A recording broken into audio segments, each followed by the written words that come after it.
Choosing a title for your post. Okay, so now it's time to create a new post, and the first thing we need to decide is what is the title of this post going to be. Well, keep in mind that a good title is descriptive. Of course, your title is going to be displayed across your blog.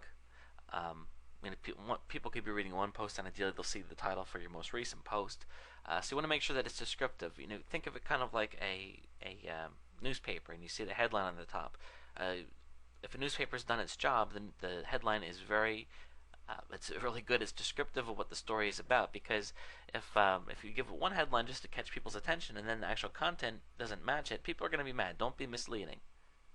A good title is also researched. I talked earlier about keyword research. Let's go back to that here. And we had found that there's some good keywords here to be targeting.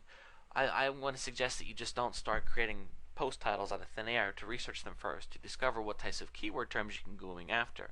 For example, if I wouldn't have known any better, I could have just created a post on embroidered hats. Well, the thing is, if you remember from our research, just embroidered hats would have been very difficult to rank for. But if I put a custom in front of it, then it becomes a lot easier and more of a chance that I'll be able to rank for this phrase.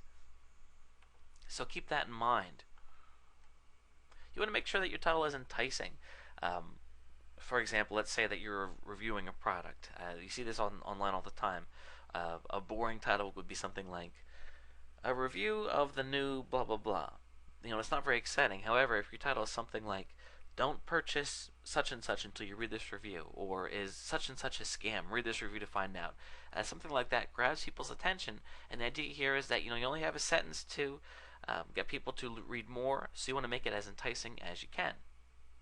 You also don't want to stuff your title. What this means is, if you are targeting a keyword phrase such as custom embroidered hats, you would not want your title to be something like custom embroidered hats. Learn more about custom embroidered hats in this post about custom embroidered hats. You can see how I used the keyword phrase there 3 times. That is known as stuffing, and the reason that some people still do it is because it did work quite well a long time ago, but it does not work anymore.